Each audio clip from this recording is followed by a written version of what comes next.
জনাবে মুহাম্মদ রাসূলুল্লাহ সাল্লাল্লাহু আলাইহি ওয়াসাল্লাম এই পৃথিবীর বুকে এসেছেন।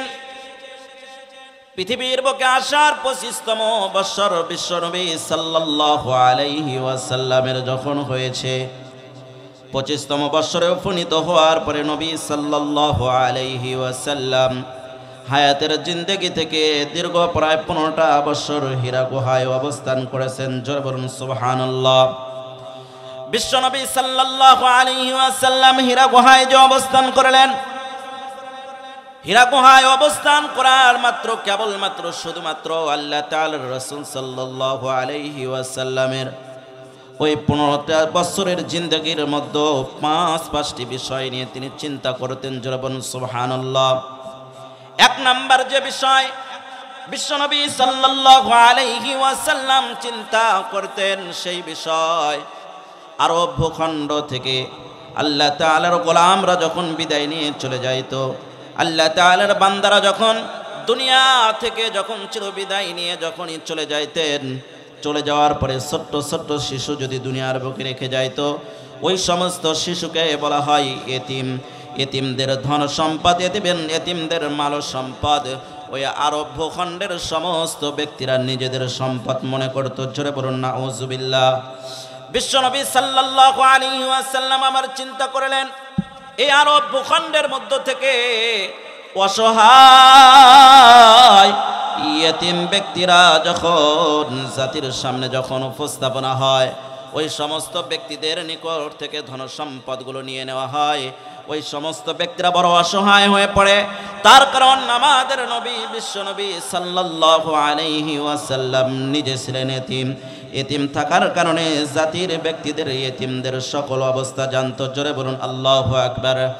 সম্মানিত উপস্থিতি, আল্লাহ তাআলার গোলাম আমার আপনারা হাবিব বিশ্বনবী সাল্লাল্লাহু আলাইহি ওয়াসাল্লামকে আল্লাহ তাআলা এই পৃথিবীর বুকে প্রেরণ করবেন। পৃথিবীর বুকে প্রেরণ করার পরে বিশ্বনবী সাল্লাল্লাহু আলাইহি ওয়াসাল্লামের মা জননীর গর্ভের মধ্যে বিশ্বনবী সাল্লাল্লাহু আলাইহি ওয়াসাল্লামের 6 মাসে উপনীত হয়েছেন। এই 6 মাসে উপনীত হওয়ার সঙ্গে সঙ্গে আল্লাহ তাআলার রাসূল সাল্লাল্লাহু আলাইহি ওয়াসাল্লামের বাবাকে আল্লাহ তাআলা দুনিয়া থেকে চিরবিদায় করে নিয়েছেন। জোরে বলুন আল্লাহু আকবার। সম্মানিত উপস্থিতি, আল্লাহ তাআলার গোলাম বিশ্বনবী সাল্লাল্লাহু আলাইহি ওয়াসাল্লামের বাবা দুনিয়া থেকে বিদায় নিয়ে চলে গেছেন। এরপরে 10তম মাসে যখন তিনি দুনিয়ার বুকে আসলেন, দুনিয়ার বুকে আসার পরে নবী সাল্লাল্লাহু আলাইহি ওয়াসাল্লামের মা জননী অত্যন্ত কান্না করতেছেন। সন্তান ভূমিষ্ঠ হয়েছে, ছেলে সন্তান ভূমিষ্ঠ হয়েছে। এরপরেও নবী সাল্লাল্লাহু আলাইহি ওয়াসাল্লামের মা জননী কান্না করে। নবী সাল্লাল্লাহু আলাইহি ওয়াসাল্লামের দাদা অগ্রসর হইলেন। অগ্রসর হয়ে যাওয়ার সঙ্গে সঙ্গে বললেন, মুহাম্মাদের মা তুমি কান্না করো কেন? তোমার কান্নার কারণ কি আমি জানতে পারি? বিশ্বনবী সাল্লাল্লাহু আলাইহি ওয়াসাল্লামের মা জননী সঙ্গে সঙ্গে বলে দিলেন, আমার ঘরের মধ্যে আল্লাহ তাআলা ছেলে সন্তান দান করেছেন। এই ছেলে সন্তানের বাবা যদি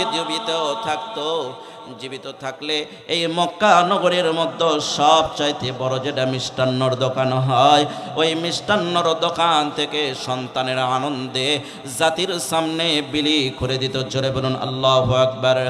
সম্মানিত উপস্থিতি, আল্লাহ তাআলার গোলাম বিশ্বনবী সাল্লাল্লাহু আলাইহি ওয়াসাল্লামের মা জননী এই কান্নার কারণ যখন তার দাদা যখন জেনে নিলেন, দাদা জেনে নেওয়ার সঙ্গে সঙ্গে নবী সাল্লাল্লাহু আলাইহি ওয়াসাল্লামের মা জননীকে ডাক দিয়ে বললেন, মুহাম্মাদের মা তুমি কান্না করো না, কান্না করো না। এই সন্তানের পুরা দায়িত্ব আমি দাদা হয়ে গ্রহণ করলাম। জোরে বলুন আল্লাহু আকবার। সম্মানিত উপস্থিতি, আল্লাহ তাআলার গোলাম এরপরেও বিশ্বনবী সাল্লাল্লাহু আলাইহি ওয়াসাল্লামের মা জননী দ্বিতীয়বার কান্না করেছেন। এই কান্নার কারণ যখন তার মা জননীকে যখন জিজ্ঞাসা করা হইল আপনি কান্না করেন কেন, ওই মা জননী ডাক দিয়ে বললেন আমার সন্তানটা 2 বছর 2.5 বছর উপনীত হয়েছে, এর বাবা যদি জীবিত থাকতো হাঁটি হাঁটি পা পা করে হাঁটানো শিখাইতো, এই আত্মীয়র বাড়িতে নিয়ে যাইতো, ওই আত্মীয়র বাড়িতে নিয়ে যাইতো, এ গলিতে নিয়ে যাইতো, ও গলিতে নিয়ে যাইতো, বাবার সঙ্গে আনন্দ করতো, বাবার সঙ্গে আনন্দ করতো। আর তো বাবা দুনিয়ার বুকে নাই, আমি মা জননী এই জন্য কান্না করতেছি। জোরে বলুন আল্লাহু আকবার। সম্মানিত উপস্থিতি, আল্লাহ তাআলার গোলাম নবী সাল্লাল্লাহু আলাইহি ওয়াসাল্লামের মা জননী এবারও কান্না করে। আল্লাহ তাআলার পক্ষ থেকে ইলহামের মাধ্যমে জানিয়ে দেওয়া হইল এই সন্তানের বাবা দুনিয়ার বুকে যদিও না, এই সন্তানের জন্য আমি আল্লাহ তাআলা আসমানের তারকা এই সন্তানের জন্য খেলনা বানিয়ে দেব। জোরে বলুন সুবহানাল্লাহ। শুধু তারকার নয়, ওই যে রাত্রের মধ্যে আল্লাহ তাআলা আসমানটা ওয়ালাকাদ যায়্যানাস সামাআদ দুনিয়া বিমাসাবিহা ওয়া জাআলনাহা রুজুমান লিশ-শায়াতিন ওয়া আ'তাদনা লাহুম عذاب السعير।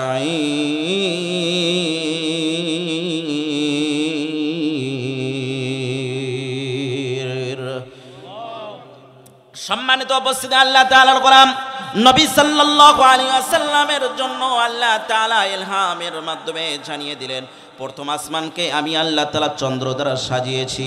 এই চন্দ্র নবী সাল্লাল্লাহু আলাইহি ওয়াসাল্লামের জন্য আমি আল্লাহ তাআলার পক্ষ থেকে খেলনা হিসাবে গ্রহণ করে নেব। জোরে বলুন সুবহানাল্লাহ।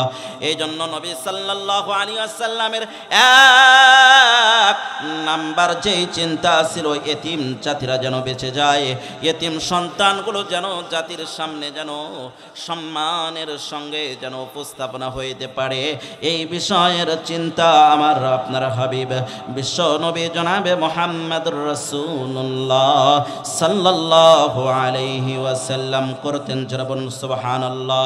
তার কারণ আমাদের নবী ছিলেন এতিম, এতিমদের অবস্থা সমস্ত কিছু জানেন।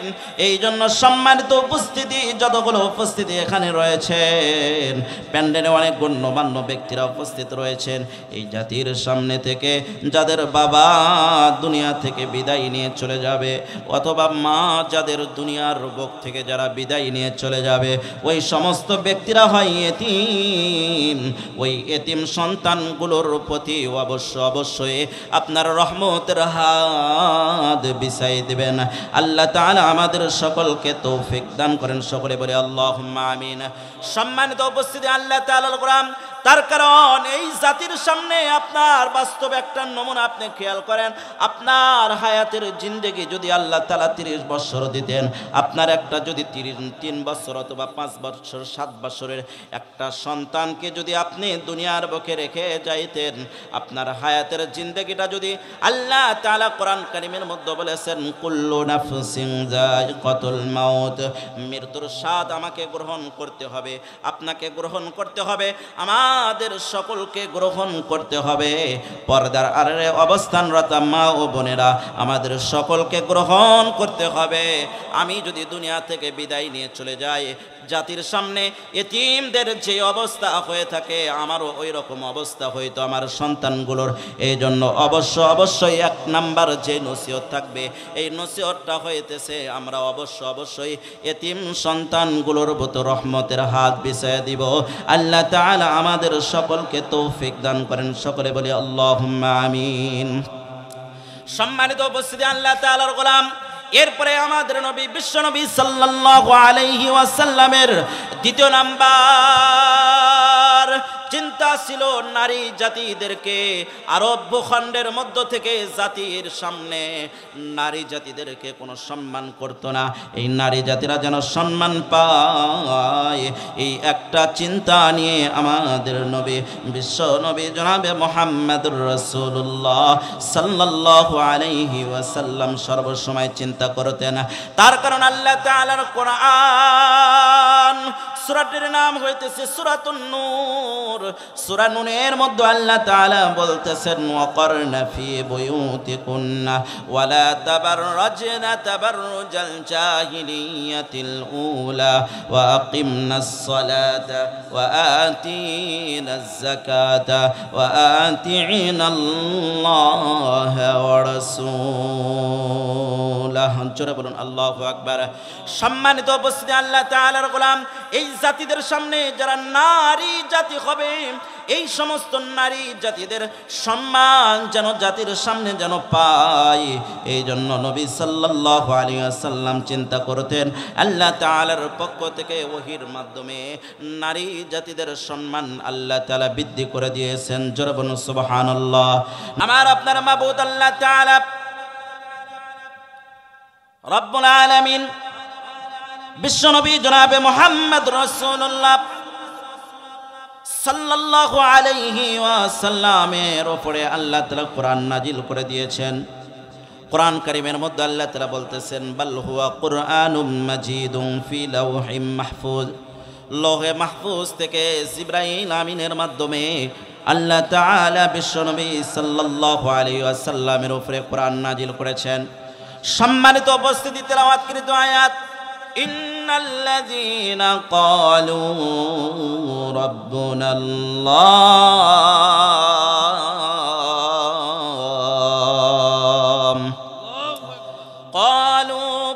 রাব্বুনাল্লাহু সুম্মা ইসতাকামু তাতানাজ্জালু আলাইহিমুল মালাইকাতু আল্লা তাখাফু ولا تحزنوا وأبشروا بالجنة التي كنتم توعدون। জোরে বলুন আল্লাহু আকবার। সম্মানিত উপস্থিতি, আল্লাহ তাআলার গোলাম, আল্লাহ তাআলা তার কোরআন কারীমের মধ্যে বলেছেন ইন্নাল্লাযীনা ক্বালু, নিশ্চয় যারা বলবে আল্লাহ আমাদের রব, রব্বুনাল্লাহ, আল্লাহ আমাদের রব, এই কথাটা যারা বলবে, এরপরে আল্লাহ তাআলা একটা কর্ম, আল্লাহ তাআলা একটা কাজ দিতেছেন, সেই কাজটার নাম হইতেছে সুম্মা ইসতাকামু। যারা ইস্তিকামাত থাকবে, যারা ইস্তিকামাত থাকবে, ওই সমস্ত ব্যক্তিদের জন্য আল্লাহ তাআলা দুইটা সুসংবাদ দান করতেছেন। এক নাম্বার যে সুসংবাদ, এটা হইতেছে তাতানাজ্জালু আলাইহিমুল মালাইকাতু আল্লা তাখাফু। আল্লাহ তাআলার পক্ষ থেকে বলতেছেন সেই সমস্ত ব্যক্তিদের জন্য আমি আল্লাহ তাআলা ফেরেশতা নাজিল করে দিব। ওই সমস্ত ফেরেশতারা এসে দুইটা সুসংবাদ দান করবেন। এক নাম্বার সুসংবাদ যেটা হইতেছে, এটা হইতেছে আল্লাহ তাখাফু, তোমাদের জন্য কোনো ভয় নাই, ওয়ালা তাহজানু, তোমাদের জন্য কোনো টেনশন নাই। কেন ভয় নাই, কেন টেনশন নাই? মনে করেন আমরা ফেরেশতাদেরকে জিজ্ঞাসা করলাম, ফেরেশতারা আমাদের প্রশ্নের উত্তর দিয়ে বলতেছেন ওয়া আবশিরু বিল জান্নাহ, তোমরা জান্নাতের সুসংবাদ গ্রহণ করো। সম্মানিত উপস্থিতি, আল্লাহ তাআলার গোলাম, বিস্তারিত আলোচনা অবশ্য আমি বলবো। ওয়া আবশিরু বিল জান্নাহ, জান্নাতের সুসংবাদ দান করো, জান্নাতের সুসংবাদ গ্রহণ করো। ফেরেশতাদেরকে আমরা গ্রহণ করলাম, আমরা প্রশ্ন করলাম কতদিনের জন্য? আল্লাহ তাআলার পক্ষ থেকে জানিয়ে দেওয়া হয়েছে আল্লাতী কুনতুম তুআদুন। জোরে বলুন আল্লাহু আকবার। ফেরেশতাদের পক্ষ থেকে জানিয়ে দেওয়া হইতেছে যেই জান্নাত আল্লাহ তাআলা তোমার জন্য বানিয়েছেন, আমার জন্য বানিয়েছেন, আমাদের সকলের জন্য বানিয়েছেন, কিয়ামত পর্যন্ত যারা আসবে তাদের সকলের জন্য আল্লাহ তাআলা যেই জান্নাত বানিয়েছেন, পর্দার আড়ালে অবস্থানরত মা ও বোনেরা, আপনাদের জন্য আল্লাহ তাআলা বানিয়েছেন। আপনাদের জাতি যারা কিয়ামত পর্যন্ত আসবে, আমাদের সকলের জন্য আল্লাহ তাআলা জান্নাত বানিয়েছেন। ওই জান্নাতের সুসংবাদ ফেরেশতারা দান করবেন। জোরে বলুন সুবহানাল্লাহ। সম্মানিত উপস্থিতি, আল্লাহ তাআলার গোলাম, এবার আমরা শ্রবণ করব আল্লাহ তাআলা সূরা হামিম আশ-সিজদার 30 নম্বর আয়াতে আল্লাহ তাআলা নাজিল করে দিলেন। এই আয়াতে কারিমা নাজিল হওয়ার একটা কারণ, আমাদের নবী বিশ্বনবী জনাবে মুহাম্মদ রাসূলুল্লাহ সাল্লাল্লাহু আলাইহি ওয়াসাল্লাম তার হুজরা মোবারক থেকে বের হয়ে মসজিদে নববীর দিকে অগ্রসর হয়েছেন। মসজিদে নববীর দিকে অগ্রসর হইয়া বিশ্ব নবী সাল্লাল্লাহু আলাইহি ওয়াসাল্লাম আল্লাহ তাআলার কুদরতি পায়ে সিজদা দিতেছেন। জোরে বলুন সুবহানাল্লাহ। বিশ্ব নবী সাল্লাল্লাহু আলাইহি ওয়াসাল্লাম আমার ফজরের পরে অথবা যোহরের পূর্বে এরকম একটা মুহূর্তে নবী সাল্লাল্লাহু আলাইহি ওয়াসাল্লাম আল্লাহ তাআলার দরবারে সিজদা দিতেছেন, আল্লাহ তাআলার কুদরতি পায়ে সিজদা দিতেছেন। তার কারণ আল্লাহ তাআলা কোরআন কারীমের মধ্যে বলেছেন, কুল ইন্না সলাতি ওয়া নুসুকি ওয়া মাহইয়ায়া ওয়া মামাতি লিল্লাহি রাব্বিল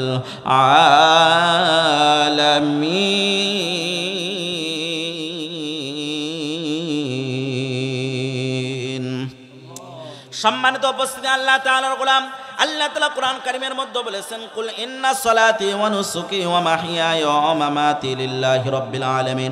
আমার নামাজ, আমার জিকির, আমার হায়াত, আমার মওত সমস্ত কিছু কেবলমাত্র শুধুমাত্র কার জন্য? বুঝে থাকলে বলেন কার জন্য? আওয়াজ করে বলেন হয় না, আর একটু জোরে বলেন আল্লাহ কার জন্য? সম্মানিত উপস্থিতি, এই দিকে লক্ষ্য রেখে নবী সাল্লাল্লাহু আলাইহি ওয়াসাল্লাম নামাজ আদায় করতেছেন, নামাজ আদায় করতেছেন। এমতো অবস্থায় আমাদের নবী বিশ্ব নবী সাল্লাল্লাহু আলাইহি ওয়াসাল্লামের প্রধান শত্রু আবু জেহেল ওই দিক থেকে অগ্রসর হইতেছেন। ওই দিক দিয়ে অগ্রসর হয়ে যাওয়ার সময় নবী সাল্লাল্লাহু আলাইহি ওয়াসাল্লামকে দেখলেন তিনি নামাজ আদায় করতেছেন। আবু জেহেল এবার মনে মনে চিন্তা করলো, এই যে মুহাম্মদ নামাজ আদায় করতেছে, মুহাম্মাদের সঙ্গীরা এখানে নাই। আবু বকর, হযরতে আবু বকর নবী সাল্লাল্লাহু আলাইহি ওয়াসাল্লামের প্রধান বন্ধু এখানে নাই। হযরতে ওমর ফারুক রাদিয়াল্লাহু তাআলা আনহু, যার জন্য ইসলামের নবীকে কখনো অপমান করা যায় না, যার কারণে নবী সাল্লাল্লাহু আলাইহি ওয়াসাল্লামকে অবদস্থ করা যায় না, যার কারণে নবী সাল্লাল্লাহু আলাইহি ওয়াসাল্লামকে কখনো কটু কথা বলা যায় না, সেই ওমরে ফারুক রাদিয়াল্লাহু তাআলা আনহু এখানে নাই।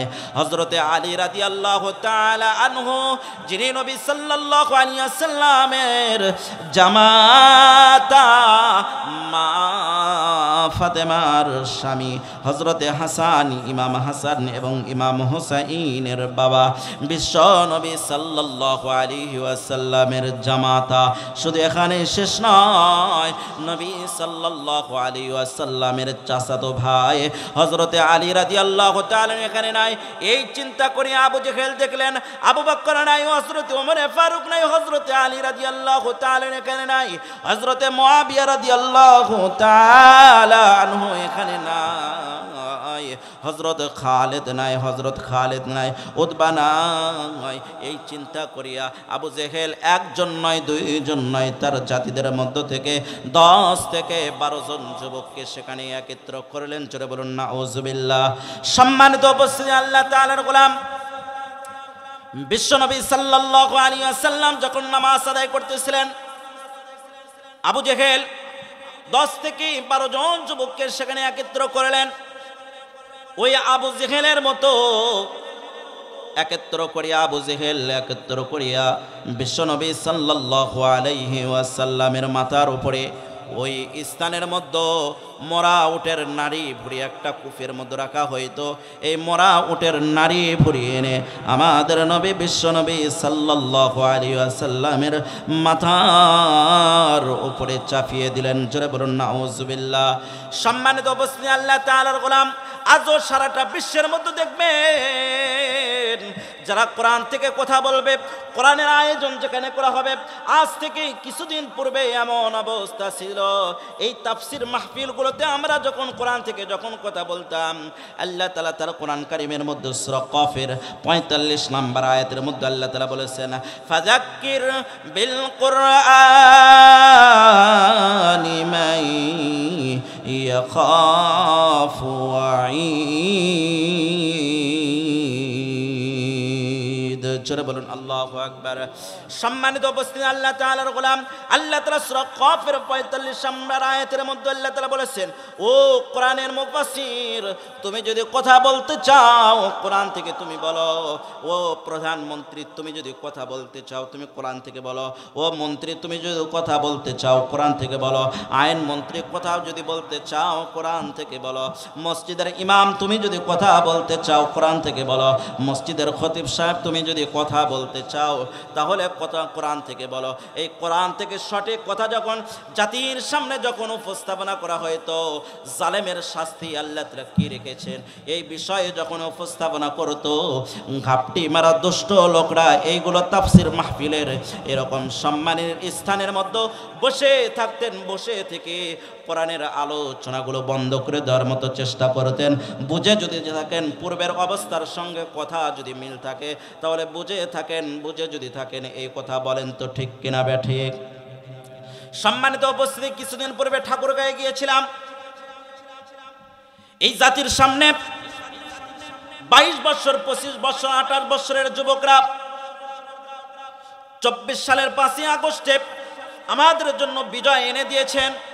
এই বিজয় এনে দেওয়ার পরে আজও ঘাপটি মারা ওই জালেমের দোসররা আজও কোরআনের ময়দানে এসে বাধা দেওয়ার মতো চেষ্টা করে। জোরে বলুন নাউজুবিল্লাহ। এই সমস্ত ব্যক্তিদেরকে আমরা ঘোষণা করে দিতে চাই, এই জাতির সামনে তোমরা আর আসিও না, তোমরা আর আসিও না। পূর্বের অবস্থা একরকম ছিল, এখনকার অবস্থার ওই রকম নাই। তোমাদের ক্ষমতার কারণে আমরা তোমাদের সামনে উপস্থাপনা হইতে পারি নাই।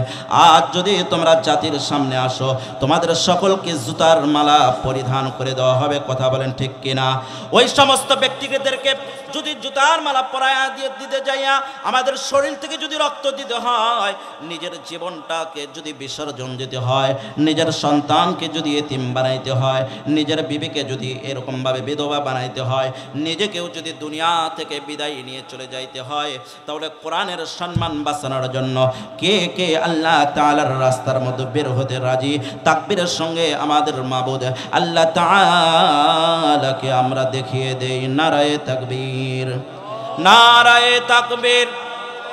আল কোরআনের আলো সারা বিশ্বে জালো, আল কোরআনের আলো সংসদে জালো। সম্মানিত উপস্থিতি, আল্লাহ তাআলার গোলাম আমাদের নবী বিশ্বনবী জনাবে মুহাম্মদ রাসূলুল্লাহ সাল্লাল্লাহু আলাইহি ওয়াসাল্লাম নিজের হুজরা মোবারক থেকে বের হয়ে যখন জাতির সামনে যখন আসলেন, আসার পরে 2 রাকাত নামাজ যখন আদায় করতেছিলেন, এমত অবস্থায় বিশ্বনবী সাল্লাল্লাহু আলাইহি ওয়াসাল্লামের শত্রু আবু জেহেল এসে নবী সাল্লাল্লাহু আলাইহি ওয়াসাল্লামের মাথার উপরে মরা উটের নাড়ি ভুঁড়ি চাপিয়ে দিলেন। চাপিয়ে দেওয়ার সঙ্গে সঙ্গে বিশ্বনবী সাল্লাল্লাহু আলাইহি ওয়াসাল্লাম মাথা উঠাইতে পারতেছেন না। একটা ছোট্ট কবিতর জবাই করে জমিনের মধ্যে ছেড়ে দেওয়ার পরে ওই কবিতরটা জান বাহির হওয়ার পূর্বে মুহূর্তে যেরকমভাবে দোপা লাসায়, তাদের পাখাগুলো লাসায়, এরকমভাবে আমাদের নবী বিশ্বনবী জনাবে মুহাম্মদ রাসূলুল্লাহ সাল্লাল্লাহু আলাইহি ওয়াসাল্লামের অবস্থাও এরকম হয়েছিল। জোরে বলুন আল্লাহু আকবার। সম্মানিত উপস্থিতি, আল্লাহ তাআলার গোলাম বিশ্বনবী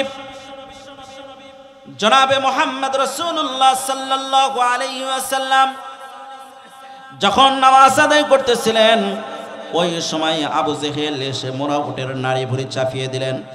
চাপিয়ে দেওয়ার সঙ্গে সঙ্গে নবী সাল্লাল্লাহু আলাইহি ওয়াসাল্লাম হাত পা এরকম ভাবে নাড়াইতেছেন। এই অবস্থা দেখিয়া সাহাবায়ে কেরামরা অত্যন্ত মনক্ষুণ্ণ হইলেন, অত্যন্ত কষ্ট পাইলেন। একটাই মাত্র কারণ, শুধুমাত্র কারণ আবু জেহেলের ক্ষমতা রয়েছে, আবু জেহেলের ক্ষমতার দাপট। এই ব্যক্তির সামনে যদি আমরা অগ্রসর হই, দুনিয়া থেকে বিদায় করে চলে দিবে, দুনিয়া থেকে বিদায় করে দিবে। এই দিকে খেয়াল করিয়া সাহাবায়ে কেরামরা নবীর নিকটে আসতেছে না। এমত অবস্থায় একজন সাহাবী দৌড়ে গিয়ে বিশ্ব নবী জনাবে মুহাম্মদুর রাসূলুল্লাহ সাল্লাল্লাহু আলাইহি ওয়াসাল্লামের কন্যা সন্তানকে জানাইলেন, মা ফাতেমাকে জানাইলেন। মা ফাতেমা যখন শুনলেন, শ্রবণ করার সঙ্গে সঙ্গে ছোট্ট বাচ্চা বাবার এই অবস্থা শুনিয়া নবী সাল্লাল্লাহু আলাইহি ওয়াসাল্লামের কন্যা সন্তান সহ্য করতে পারলেন না, নিজের হুজরা মোবারক থেকে বের হইলেন। সম্মানিত উপস্থিতি, আল্লাহ তাআলার গোলাম, এই পৃথিবীর বাস্তব একটা নিয়ম হইতেছে, আপনাকে যদি আল্লাহ তাআলা একটা কন্যা সন্তান সন্তান দান করেন। আপনাকে যদি আল্লাহ তাআলা একটা ছেলে সন্তান দান করেন, এই পৃথিবীর বাস্তব একটা নমুনা দেখবেন, ছেলে সন্তানের চাইতে কন্যা সন্তানগুলো বাবার জন্য বেশি মহাব্বতের হয়ে থাকে। বুঝে থাকলে বলেন কথা ঠিক কিনা? আওয়াজ করে বলেন কথা ঠিক কিনা? আল্লাহ তাআলা আমাকেও একটা কন্যা সন্তান দান করেছেন। বিভিন্ন প্রোগ্রামের বাহিরে যখন যায় অথবা বিভিন্ন স্থান থেকে সন্তান থেকে যখন বিদায় নেই, ওই ছোট্ট সন্তান বুকের মধ্যে এসে হাউমাউ করে কান্না করে, বাবা তুমি কোন সময় আসবা? আসার সময় আমার জন্য একটু চকলেট নিয়ে আসবা, অথবা এই জিনিস নিয়ে আসবা, ওই জিনিস নিয়ে আসবা। কন্যা সন্তানের আবদার থাকে সম্মানিত উপস্থিতি। এই জন্য যাদেরকে আল্লাহ তাআলা কন্যা সন্তান দান করেছেন ভাইজান, আল্লাহ তাআলার গোলাম, এটাই আল্লাহ তাআলার পক্ষ থেকে নিয়ামত। তার কারণ আমাদের নবী, বিশ্ব নবী জনাবে মুহাম্মদ রাসূলুল্লাহ সাল্লাল্লাহু আলাইহি ওয়াসাল্লাম বলেছেন, যেই ব্যক্তিকে আল্লাহ তাআলা সর্বপ্রথম একটা কন্যা সন্তান দান করবেন, ওই ব্যক্তির চাইতে সুখী মানুষ আর এই পৃথিবীর নাই। যারা বলুন সুবহানাল্লাহ। এরপরে দ্বিতীয় আরেকটা কন্যা সন্তান মনে করেন আল্লাহ তাআলা আপনাকে দান করেছেন, তৃতীয় আরেকটা কন্যা সন্তান আল্লাহ তাআলা আপনাকে দান করেছেন। বিশ্বনবী সাল্লাল্লাহু আলাইহি ওয়াসাল্লাম বলেছেন, ওই ব্যক্তির জন্য একটা নয়, দুটা নয়, আল্লাহ তাআলা তার জন্য তিনটা জান্নাত আল্লাহ তাআলা দান করেছেন। যারা বলুন সুবহানাল্লাহ। বিশ্বনবী জনাবে মুহাম্মদ রাসূলুল্লাহ সাল্লাল্লাহু আলাইহি ওয়াসাল্লামের এই অবস্থা যখন মা ফাতেমা যখন শ্রবণ করলেন, শ্রবণ করার সঙ্গে সঙ্গে নবী সাল্লাল্লাহু আলাইহি ওয়াসাল্লামের দিকে অগ্রসর হইলেন। অগ্রসর হওয়ার পরে ছোট্ট সন্তান বাবার মাথার উপর থেকে মরা উটের নাড়ি ভুঁড়ি সরাবেন, এমত অবস্থায় আসমানের সমস্ত ফেরেশতারা কান্না করতেছেন। আল্লাহ তাআলা জিবরাইল আমিনকে ডাক দিয়ে বললেন, জিবরাইল আর বসে থাকার সময় নাই, আর বসে থাকার সময় নাই। ওই যে দেখো আবু জেহেল, যার জন্য আমি আল্লাহ তাআলা সমস্ত কিছু সৃষ্টি করেছি, মুহাম্মদ রাসূলুল্লাহ সাল্লাল্লাহু আলাইহি ওয়াসাল্লামের মাথার উপরে মরা উটের নাড়ি ভুঁড়ি চাপিয়ে দিয়েছে। মনে হয় তিনি এখন দুনিয়া থেকে বিদায় নিয়ে চলে যাবেন। দুনিয়া থেকে বিদায় নেওয়ার পূর্বের মুহূর্ত তার ছোট্ট কন্যা সন্তান তার ওই মরা উটের নাড়ি ভুঁড়ির প্রতি হাত দেওয়ার পূর্বেই তোমার হাত, কুদরতি হাত সেখানে লাগিয়ে দিয়ে সেই মরা উটের নাড়ি ভুঁড়ি তুমি একটু সরানোর ব্যবস্থা করার জন্য বলুন সুবহানাল্লাহ। আল্লাহ তাআলার গোলাম এই কথাটা বলার সঙ্গে সঙ্গে জিবরাইল আমিন 7 তবক আসমানে ছিলেন। আল্লাহ তাআলা এত বড় একটা সৃষ্টি আল্লাহ তাআলা বানিয়েছেন। ওই জিবরাইল আমিন 600 পাখার একটা ঝাপটা দিলেন, 7 তবক আসমান থেকে দুনিয়ার বুকে চলে আসলেন, আর একটা ঝাপটা দিয়ে নবী সাল্লাল্লাহু আলাইহি ওয়াসাল্লামের নিকটে অগ্রসর হইলেন। নবী সাল্লাল্লাহু আলাইহি ওয়াসাল্লামের অগ্রসর হয়ে তার নিকটে অগ্রসর হইয়া মা ফাতেমার হাতের সঙ্গে হাত লাগায়া আল্লাহ তাআলার রাসূল সাল্লাল্লাহু আলাইহি ওয়াসাল্লামের মাথার উপর থেকে ওই মরা উটের নারী ভুঁড়িটুকু সরিয়ে দিলেন। জোরে বলুন সুবহানাল্লাহ। আল্লাহ তাআলার এত বড় সৃষ্টি জিবরাইল আমিনের বিষয়ে বলা হয়েছে, তাফসীরের কিতাবগুলোর মধ্যে লিপিবদ্ধ করা হয়েছে। আল্লাহ তাআলার এত বড় সৃষ্টি, এই পুরোটা পৃথিবীর মধ্যে 3 ভাগ পানি, 1 ভাগ মাটি। তাহলে বুঝে থাকলে বলেন কত ভাগ পানি? প্রশ্নের উত্তর দিবেন। কত ভাগ পানি? আওয়াজ করে বলেন কত ভাগ?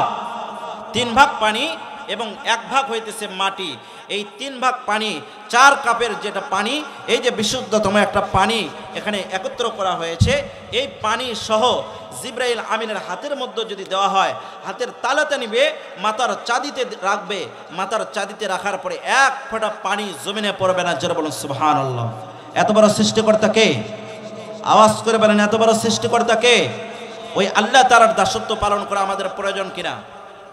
সম্মানিত উপস্থিতি, আল্লাহ তাআলার দাসত্ব আমাদের অবশ্যই পালন করতে হবে। আল্লাহ তাআলা আমাদের সকলকে তৌফিক দান করেন। সকলে বলি আল্লাহুম্মা আমিন। বিশ্বনবী জনাবে মুহাম্মদ রাসূলুল্লাহ সাল্লাল্লাহু আলাইহি ওয়াসাল্লামের মাথার উপর থেকে জিবরাইল আমিন সহ মা ফাতেমা সহ যখন মোরা উটের নারী বুড়ি যখন চাপিয়ে দিলেন, সঙ্গে সঙ্গে আল্লাহ তাআলার পক্ষ থেকে নাজিল করে জানিয়ে দেওয়া হইল। আল্লাহ তাআলা কোরআন কারীমের মধ্যে বলেছেন, বাল হুয়া কুরআনুম মাজিদুন ফি লাওহিম মাহফুজ। জোরে বলুন আল্লাহু আকবার। জিবরাইল আমিনকে আল্লাহ তাআলা ডাক দিয়ে বললেন, জিবরাইল ওই যে যাও লৌহে মাহফুজে কোরআন মাজিদের 41 নম্বর সূরা, সূরাটির নাম হইতেছে হামিম আশ-সাজদা। এই হামিম আশ-সাজদার 41 নম্বর সূরা, সূরাটির নাম হামিম আশ-সাজদা। এই হামিম আশ-সাজদার 30 নম্বর আয়াতে কারিমা আল্লাহ তাআলা, আমি আল্লাহ তাআলা লৌহে মাহফুজে লিপিবদ্ধ করে রেখেছি। এটা আমাদের নবী, বিশ্ব নবী জনাবে মুহাম্মদ রাসূলুল্লাহ সাল্লাল্লাহু আলাইহি ওয়াসাল্লামের উপরে তুমি সেন্ড করে দাও। চলে বলুন সুবহানাল্লাহ।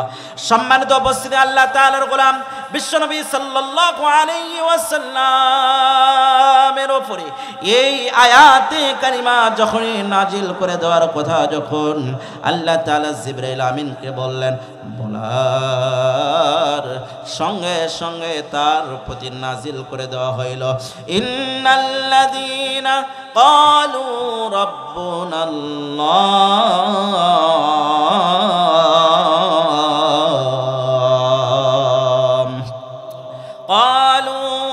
ربنا الله ثم استقاموا تتنزل عليهم الملائكة ألا تخافوا ولا تحزنوا وأبشروا بالجنة التي كنتم توعدون। জোরে বলুন আল্লাহু আকবার। আমাদের নবী, বিশ্ব নবী জনাবে মুহাম্মদ রাসূলুল্লাহ সাল্লাল্লাহু আলাইহি ওয়াসাল্লামের উপরে আল্লাহ তাআলা সূরা হামিম আশ-সাজদার 30 নম্বর আয়াতে কারিমা নাজিল করে দিলেন। আল্লাহ তাআলা বলেছেন, ইন্নাল্লাযীনা ক্বালু, নিশ্চয় যারা বলবে রব্বুনাল্লাহ, আল্লাহ আমাদের রব। সম্মানিত উপস্থিতি, এবার বাস্তব ব্যাখ্যার দিকে আমরা যাব। নিশ্চয় আল্লাহ তাআলা বলেছেন, নিশ্চয় যারা বলবে আল্লাহ আমাদের রব। মনে করেন আল্লাহ তাআলা আমাদের সকলের জন্য বলেছেন, ইন্নাল্লাযীনা ক্বালু রব্বুনাল্লাহ, নিশ্চয় যারা বলবে আল্লাহ আমাদের রব। সম্মানিত উপস্থিতি, এখানে একটা প্রশ্ন রয়েছে। এই প্রশ্নটা হইতেছে ক্বালু রব্বুনাল্লাহ, কারা রব বলবে? তাফসীর বলা হয় পেঁচ লাগিয়ে দাও, পেঁচ খুলিয়ে দাও। এখানে আমরা মনে করেন একটা প্রশ্ন উপস্থাপনা করব, রব্বুনাল্লাহ, কারা রব বলেছেন এই বিষয়ে আমরা জানবো। এরপরে সুম্মাস্তাকামু, এখানে একটা প্রশ্ন রয়েছে ইস্তিকামাত, এটা কার প্রতি আমরা ইস্তিকামাত থাকবো। তৃতীয় নাম্বার আরেকটা প্রশ্ন, তাতানাজ্জালু আলাইহিমুল মালাইকা, আল্লাহ তাআলা যে ফেরেশতা নাজিল করবেন, এই ফেরেশতাটা আল্লাহ তাআলা কোন সময় নাজিল করবেন? জোরে বলুন সুবহানাল্লাহ। সম্মানিত উপস্থিতি, এটার বিস্তারিত ব্যাখ্যাগুলো আমরা জেনে তারপরে আলোচনার সমাপ্তির দিকে ইনশাআল্লাহ যাব। আল্লাহ তাআলার গোলাম বিশ্বনবী জনাবে মুহাম্মদ রাসূলুল্লাহ সাল্লাল্লাহু আলাইহি ওয়াসাল্লামের উপরে যখন আয়াতে কারিমা নাজিল হয়ে গেল, ক্বালু রব্বুনাল্লাহ, আল্লাহ আমাদের রব কারা বলেছেন?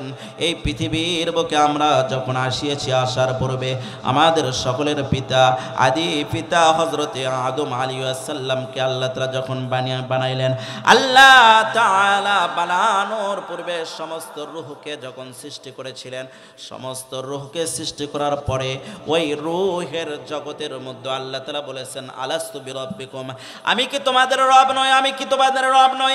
আল্লাহ তাআলার পক্ষ থেকে সমস্ত রূহের সামনে ঘোষণা করে দিলেন। পুরাটা রূহের জগৎ থেকে কেউ কথা বলে না, আমি কথা বলি নাই, আপনি কথা বলেন নাই, আমাদের নবী বিশ্ব নবী সাল্লাল্লাহু আলাইহি ওয়াসাল্লাম ব্যতীত কেউ কথা বলে নাই। সম্মানিত উপস্থিতি, আল্লাহ তাআলার গোলাম, ওই রূহের জগতে কেউ কথা বলে না, আমি বলি নাই, আপনি বলেন নাই, আমাদের পূর্বপুরুষ যারা দুনিয়া থেকে বিদায় নিয়ে চলে গেছেন তারা কেউ বলে নাই। হযরতে মূসা আলাইহি ওয়াসাল্লামের রূহ সেখানে কথা বলে নাই, হযরতে ঈসা আলাইহিস সালামের রূহ সেখানে কথা বলে নাই, হযরতে ইদ্রিস আলাইহিস সালামের রূহ সেখানে কথা বলে নাই, হযরতে সুলাইমান আলাইহিস সালাম যাকে আল্লাহ তাআলা এই পৃথিবীর বাদশাহী দান করেছিলেন সেই সুলাইমান আলাইহিস সালাম কথা বলে নাই, হযরতে দাউদ আলাইহিস সালামের রূহ সেখানে কথা বলে নাই। আল্লাহ তাআলার পক্ষ থেকে দ্বিতীয়বার আবারও ঘোষণা করা হইল আলাস্তু বিরাব্বিকুম, আমি কি তোমাদের রব নই? এইবারও কোনো রূহ জবাব দেয় না। আমাদের নবী বিশ্ব নবী সাল্লাল্লাহু আলাইহি ওয়াসাল্লামের রূহ সেই সময় জবাব দেয় নাই। আল্লাহ তাআলার পক্ষ থেকে তৃতীয়বার আবারও বলা হইল আলাস্তু বিরাব্বিকুম, আমি দেখি তোমাদের রব নই। এই কথাটা বলার সঙ্গে সঙ্গে পুরাটা রূহের জগতের মধ্য থেকে নূরে নূরান্বিত একটা রূহ সঙ্গে সঙ্গে বলে দিলেন ক্বালু বালা। জোরে বলুন আল্লাহু আকবার। সম্মানিত উপস্থিতি, আল্লাহ তাআলার গোলাম, তাফসীরের কিতাবগুলোর মধ্যে লিপিবদ্ধ করা হয়েছে ওই যে রূহের জগতে যেই নূরে নূরান্বিত রূহ যেটা কথা বলেছিলেন সেটা বিশ্বনবী সাল্লাল্লাহু, সেটা হযরতে মূসা আলাইহি ওয়াসাল্লামের রূহ ছিল না, সুলাইমান আলাইহিস সালামের রূহ ছিল না, হযরতে আদম আলাইহিস সালামের রূহ সেখানে ছিল না, হযরতে ইদ্রিস আলাইহিস সালামের ছিল না, হযরতে সুলাইমানের ছিল না, হযরতে ঈসা আলাইহি ওয়াসাল্লামের ছিল না। সেই রূহটা এই পৃথিবী যার জন্য আল্লাহ তাআলা সাজিয়েছেন সেই নবী বিশ্বনবী সাল্লাল্লাহু আলাইহি ওয়াসাল্লামের রূহ সেখানে বলেছিলেন ক্বালু বালা। জোরে বলুন আল্লাহু আকবার। নবী সাল্লাল্লাহু আলাইহি ওয়াসাল্লাম ওই রূহের জগতে আল্লাহ তাআলা যখন একবার দুবার তিনবার যখন প্রশ্ন করলেন আলাস্তু বিরাব্বিকুম, আমি কি তোমাদের রব নই, এই তিনবার প্রশ্ন করার পরে হযরত নবী সাল্লাল্লাহু আলাইহি ওয়াসাল্লাম রূহ ওই সময় সঙ্গে সঙ্গে বলেন দিলেন ক্বালু বালা, অবশ্যই আল্লাহ আপনি আমাদের রব। জোরে বলুন আল্লাহু আকবার। সম্মানিত উপস্থিতি, এরপরে আসেন সুম্মাস্তাকাম ক্বালু রাব্বুনা আল্লাহ, রব আল্লাহ তাআলা বলেছেন আপনি আমাদের রব, আপনি আমাদের রব। এবার আসেন রবের ব্যাখ্যার দিকে আমরা যাই। তাফসীরের কিতাবগুলোর মধ্যে অনেকগুলো অর্থ লিপিবদ্ধ করা হয়েছে। তাফসীরে ইবনে কাসিরের মধ্যে সম্ভবত 300-এর অধিক অর্থ নিয়ে আসা হয়েছে। তাফসীরে মাযহারির মধ্যে সম্ভবত 500-এর অধিক অর্থ নিয়ে আসা হয়েছে। একটা তাফসীরের মধ্যে রব শব্দের অর্থ নিয়ে আসা হয়েছে 4000 থেকে 4500-এর অধিক। এর মধ্য থেকে শুধুমাত্র কেবলমাত্র 4টি অর্থ আমরা, বিশুদ্ধতম 4টি অর্থ আমরা জানবো। আল্লাহ তাআলা আমাদেরকে তৌফিক দান করেন, সকলে বলি আল্লাহুম্মা আমিন। 1 নাম্বার যেটা অর্থ, এটা হইতেছে রব শব্দের অর্থ সৃষ্টিকর্তা। বুঝে থাকলে বলেন 1 নাম্বার অর্থটা কি? আওয়াজ করে বলেন 1 নাম্বার অর্থ। রব শব্দের 1 নাম্বার অর্থ হইতেছে তিনি সৃষ্টিকর্তা। 2 নাম্বার অর্থ হইতেছে রব শব্দের অর্থ হইতেছে তিনি রিজিক দাতা। বুঝে থাকলে বলেন রব শব্দের 2 নাম্বার অর্থ রিজিক দাতা। 3 নাম্বার অর্থ হইতেছে রব শব্দের অর্থ হইতেছে তিনি হইতেছেন যুত তারবিয়া। বুঝে থাকলে বলেন 3 নাম্বার অর্থটা কি? যুত তারবিয়া। 4 নাম্বার অর্থ হইতেছে রব শব্দের অর্থ হইতেছে আইন দাতা।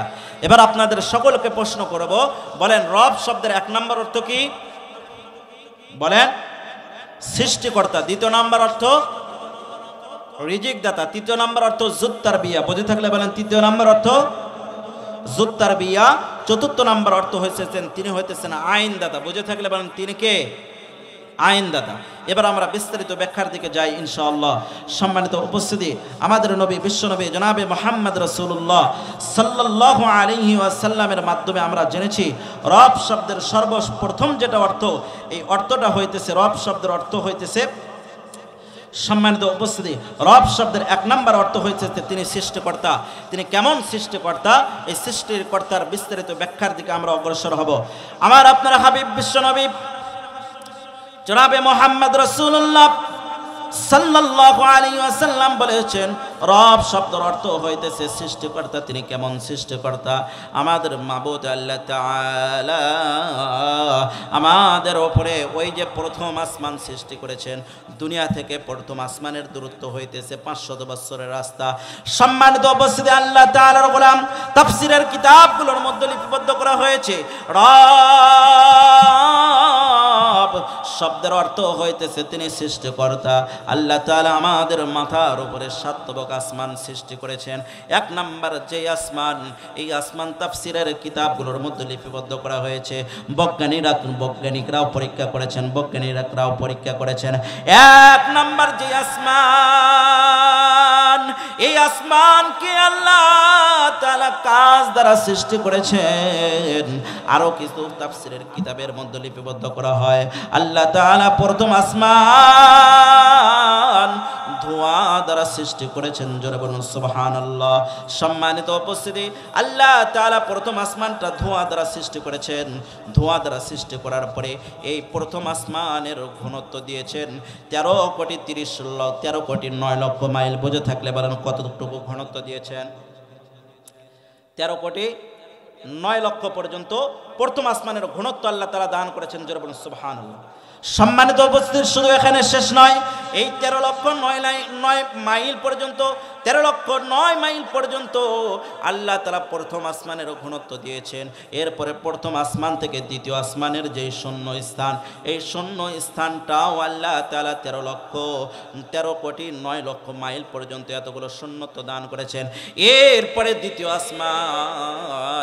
দ্বিতীয় আসমানটাকে আল্লাহ তাআলা লোহা দ্বারা সৃষ্টি করেছেন। লোহা দ্বারা দ্বিতীয় আসমানটা সৃষ্টি করার পরে এরপরে দ্বিতীয় আসমানটাকে আল্লাহ তাআলা পুরুত্ব দান করেছেন 13 কোটি 9 লক্ষ মাইল পর্যন্ত। এরপরে দ্বিতীয় আসমান আল্লাহ তাআলা সৃষ্টি করেছেন। দ্বিতীয় আসমান থেকে তৃতীয় আসমানের মাঝে যে ফাঁকা জায়গা রয়েছে, এই ফাঁকা জায়গার দূরত্ব দিয়েছেন 13 কোটি 9 লক্ষ মাইল পর্যন্ত।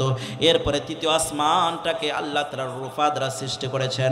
রূপার আসমানটাকেও আল্লাহ তাআলা ঘনত্ব দান করেছেন 13 কোটি 9 লক্ষ মাইল পর্যন্ত। এরপরে তৃতীয় আসমান থেকে চতুর্থ আসমান, তৃতীয় আসমান থেকে চতুর্থ আসমানের ফাঁকা জায়গাটুকু দিয়েছেন 13 কোটি 9 লক্ষ মাইল পর্যন্ত। এরপরে চতুর্থ আসমান আল্লাহ তাআলা স্বর্ণ দ্বারা সৃষ্টি করেছেন। জোরে বলুন সুবহানাল্লাহ। স্বর্ণ দ্বারা আল্লাহ তাআলা সৃষ্টি করেছেন। চতুর্থ আসমানটাকে আল্লাহ তাআলা তামা দ্বারা সৃষ্টি করেছেন।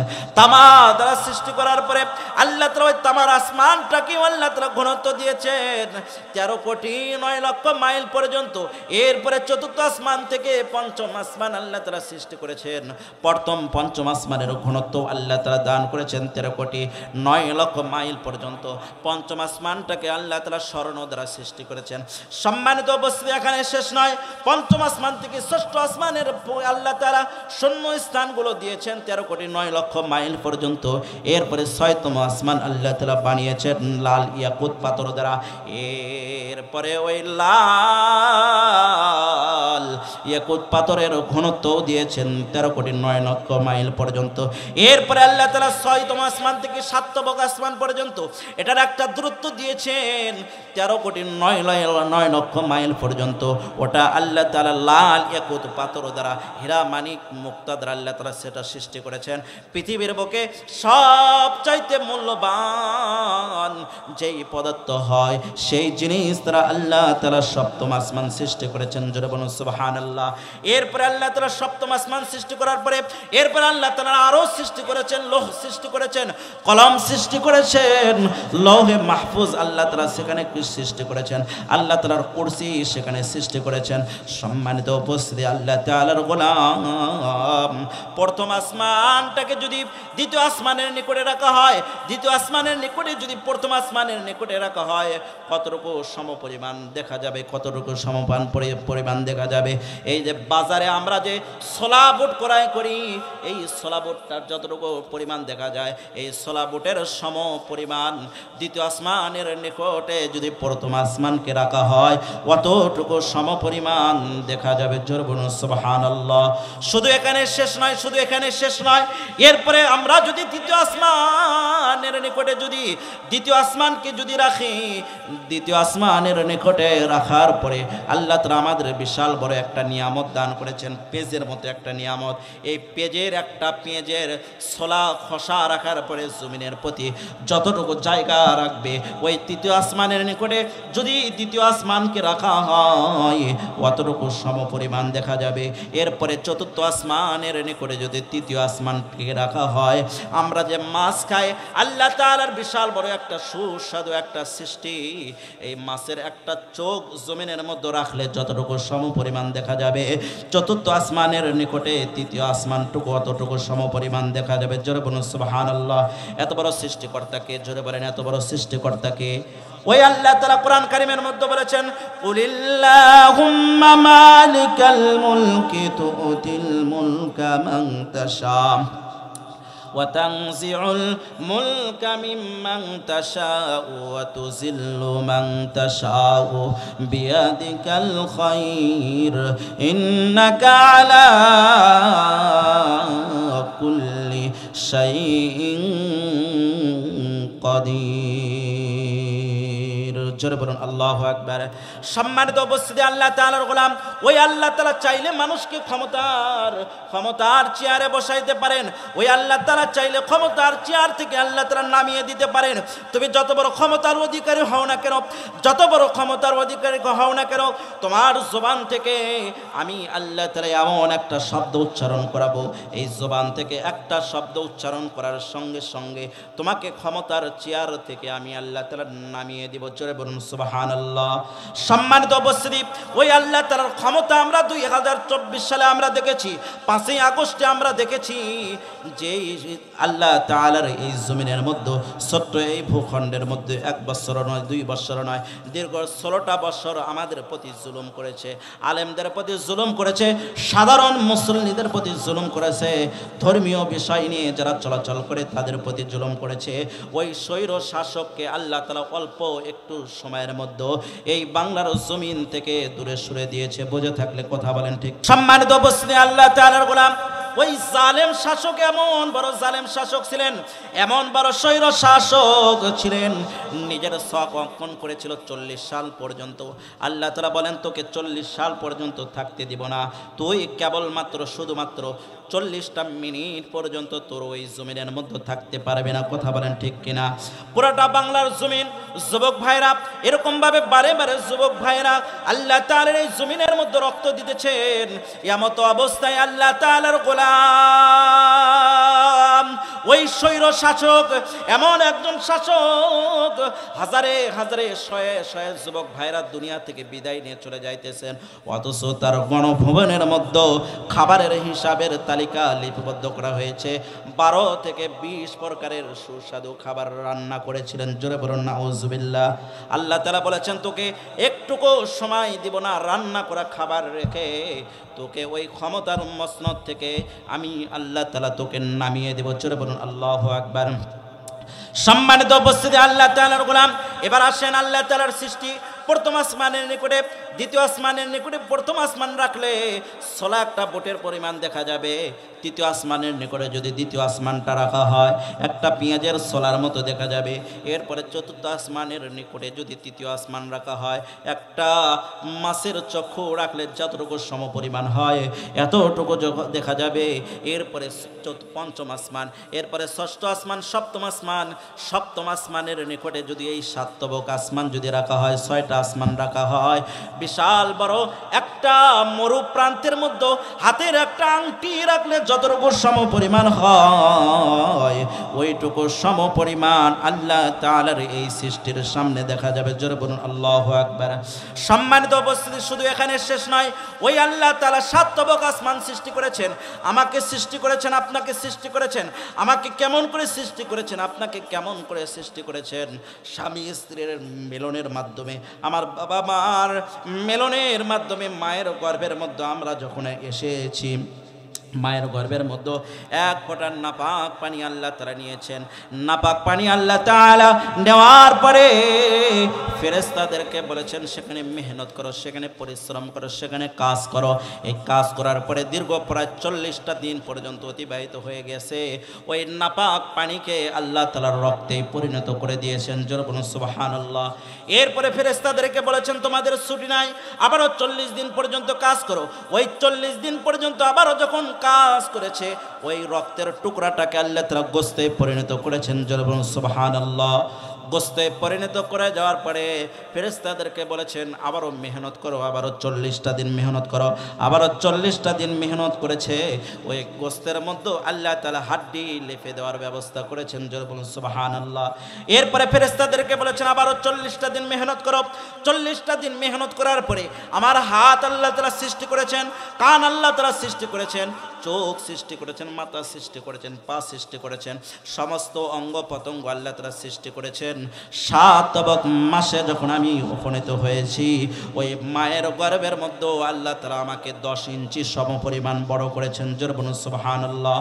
10 ইঞ্চি সমপরিমাণ বড় করার পরে এই পৃথিবীর বুকে সবচাইতে লম্বা যেই ব্যক্তি দুনিয়ার বুকে আসে মায়ের গর্ভ থেকে, সেই ব্যক্তির দূরত্বটা হয়, সেই ব্যক্তির মাপ হয় কেবলমাত্র শুধুমাত্র 18 ইঞ্চি। 10 ইঞ্চি বড় হয়ে যাওয়ার পরে ওই মায়ের যেই গর্ভের মধ্যে, যেই থলের মধ্যে আল্লাহ তাআলা আমাকে সৃষ্টি করেছেন, আপনাকে সৃষ্টি করেছেন, ওই থলা থেকে মায়ের কলিজার মধ্যে সন্তানের পাটুকু লাগিয়ে দেওয়া হয়। জোরে বলুন আল্লাহু আকবার। মায়ের কলিজার মধ্যে আঘাত লাগিয়ে দেওয়া হয়। আঘাত লাগিয়ে দেওয়ার পরে সন্তান আর বাড়তে পারে না, আর বাড়তে পারে না। আল্লাহ তাআলার পক্ষ থেকে কুদরতি খেলা শুরু হয়ে যায়। সম্মানিত উপস্থিতি, এই জন্য মাকে কখনো কষ্ট দিবেন না, বাবাকে কষ্ট দিবেন না। যাদের বাবা মা দুনিয়া থেকে বিদায় নিয়ে চলে গেছে, ওই সমস্ত বাবা মার জন্য সবরি সানি পাঠাইবেন ভাইজান। আল্লাহ তাআলার গোলাম তাদের আত্মীয় স্বজনের খোঁজ নেবেন, তাদের বন্ধু বান্ধবের খোঁজ নেবেন, তাদের জন্য দোয়া করবেন, তাদের জন্য কোরআন পড়বেন, তাদের জন্য নামাজ পড়ে পড়ে আল্লাহ তাআলার ভাষা শেখানো। সকলেই বলেন রব্বির হামহুমা কামা রব্বায়ানি সগীরা। আবারও বলেন রব্বির হামহুমা কামা রব্বায়ানি সগীরা। সম্মানিত উপস্থিতি, আল্লাহ তাআলার গোলাম আমার আপনারা হাবিব বিশ্বনবী সাল্লাল্লাহু আলাইহি ওয়াসাল্লামের উপরে আল্লাহ তাআলা সূরা বনী ইসরাঈল নাযিল করে দিয়েছেন। আল্লাহ তাআলা বলেছেন ওয়া ক্বাদা রাব্বুকা আল্লা তা'বুদু ইল্লা ইয়াহু ওয়া বিল ওয়ালিদাইনি ইহসানা ইম্মা ইয়াবলুগান্না ইনদাকাল কিবারা আহাদুহুমা আও কিলাহুমা ফালা তাকুল লাহুমা উফফিন ওয়ালা تنهرهما وقل لهما قولا كريما।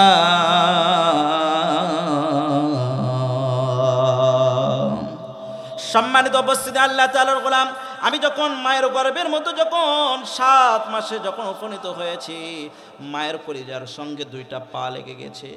লেগে যাওয়ার পরে সন্তান বড় হইতে পারে না।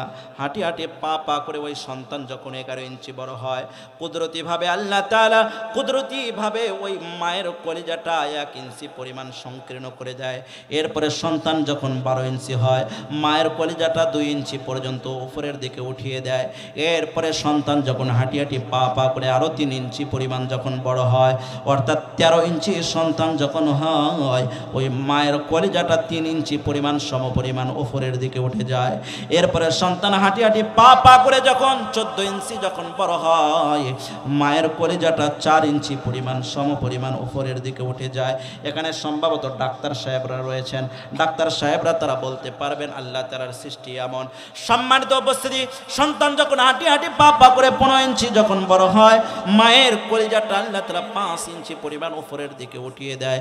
ওই সন্তান যখন হাঁটি হাঁটি পা পা করে 18 ইঞ্চি যখন বড় হয়, আল্লাহ তাআলা এমন বড় সৃষ্টিকর্তা, কুদরতিভাবে ওই সন্তানের জন্য মায়ের কলিজাটা আল্লাহ তাআলা 8 ইঞ্চি পরিমাণ সমপরিমাণ উপরে উত্তীর্ণ করে দেয়। সম্মানিত উপস্থিতি, আল্লাহ তাআলার গোলাম এরপরে সন্তান যখন দুনিয়ার বুকে যখন আসবেন, দুনিয়ার বুকে আসার পূর্বে একবার নয় 2 বার নয়, বৈজ্ঞানিকরা বলেছেন সর্বনিম্ন মায়ের কলিজায় যে সন্তানটা ওই 3 মাসে 4 মাসে আঘাত করে, মায়ের কলিজায় 4000 থেকে 4500 পরিমাণ আঘাত করে। জোরে বলুন আল্লাহু আকবার। সম্মানিত উপস্থিতি, সবচাইতে বড় 3টা লাথি মারে। 1 নাম্বার লাথি মায়ের যখন প্রসব বেদনা যখন ওঠে, ওই সময় মায়ের কলিজার মধ্যে একটা আঘাত করে। মায়ের কলিজায় আঘাত করার সঙ্গে সঙ্গে মায়ের আর হুঁশ থাকে না, মায়ের আর মা জননীর আর হুঁশ থাকে না। মা বাবাকে ডাক দিয়ে বলে, বাবা তুমি আমাকে বিদায় দাও, মনে হয় আমি আর দুনিয়ার বুকে থাকবো না। মাকে ডাক দিয়ে বলে, মা জননী তোমার কন্যা মনে হয় আর দুনিয়ার বুকে থাকবেন না।